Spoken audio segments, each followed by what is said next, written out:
Hello, my friends, and welcome back. Thank you very much for being with me again today. Like in any verbal disagreement, altercation, fight, you want to hear both sides' take on the events, right? Otherwise, you will not really find out what happened, or at least get closer to finding out what happened. And obviously, you're unjust. We know from the West, the Western mass media, and the Ukrainians who provide them with or kind of articles through their media, that the Ukrainians are doing this, the Russians are doing this, but that's only one side of the coin that we are told. I go and watch and read the other side of the coin. Now, I don't expect the other side of the coin to tell me the truth. I don't expect this side of the coin telling me the truth. But I don't want to hear only one lie about the event. I want to hear two lies about the event, which is both perpetrators or both suspects involved in the altercation. So in this case, I'm going to use Sputnik, which is a Russian media outlet, and I'm going to use the Russian Minister of Defense, Shoigu, who's going to tell us a little bit about the Ukrainians' failed, according to him, counteroffensive. We know from the West that the Ukrainians are conducting a successful counteroffensive now. It's been about 3 weeks or almost 4 weeks, but not as fast as they expected. But then they changed and they said, well, actually, that's a good pace.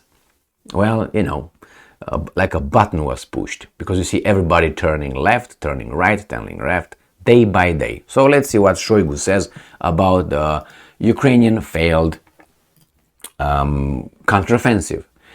So this article is from today, July 3rd, 2023. Russia special military operation.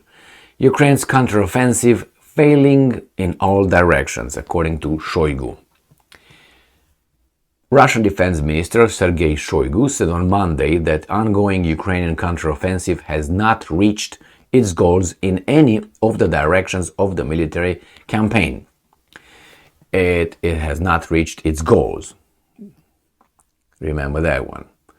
And I'm quoting, in general, see, that means in general, not 100%, the enemy did not achieve its goals in any of the directions. This testifies to the skill of our fighters and clearly inflates expectations from the vaunted Western weapons, Shoigu told top military officials.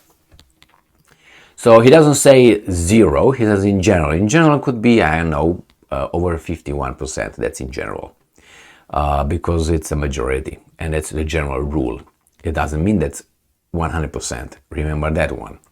He also announced that Russian forces managed to destroy some 920 armored vehicles, including 16 Leopard tanks in Donbass and in Zaporozhye regions last month. So during the counteroffensive, according to Shoigu, obviously, 920 armored vehicles, including 16 Leopard tanks. And I'm quoting now again. Kiev is trying to compensate for its inability to ensure success on the ground through terrorist attacks on civilian targets and thus achieving a propaganda effect, the Russian defense minister says. The same thing is what the Ukrainians are claiming, obviously.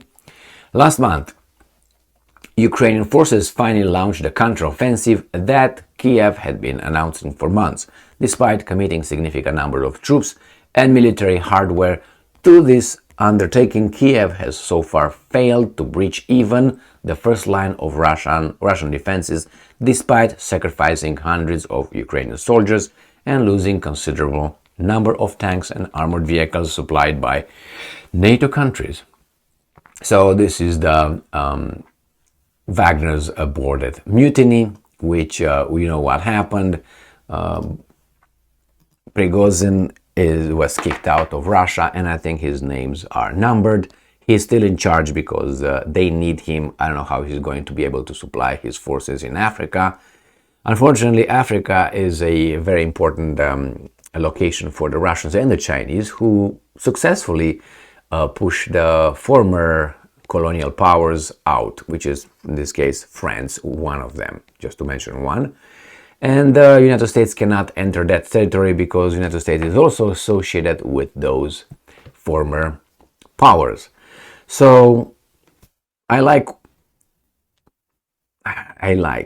when I read statements made by some Russians and they say in general, most of it, sometimes, is more normal. That's what is more normal. It sounds more balanced than we win, we do this, never, always, things like words like this used by this side. They become more credible. Why? Because rarely in a war it's 100% a victory, 100% a failure. You had your little battles here that you win, have your little battles here that you lose. I didn't expect Shoigu to come and tell us, we're losing and our butts got kicked. But it happened before when he said, well, we retreated from there and from there strategically. They used euphemisms. I mean, that's what you do. What are you going to do? Destroy the morale of your troops? No, that's a common tactic. And they employ it and it will be employed forever. You want the military personnel to fight for you, not to peeing their pants and come back home. So this is a little update from Shoigu. His take, the other side's take. We know that on this side these guys are winning.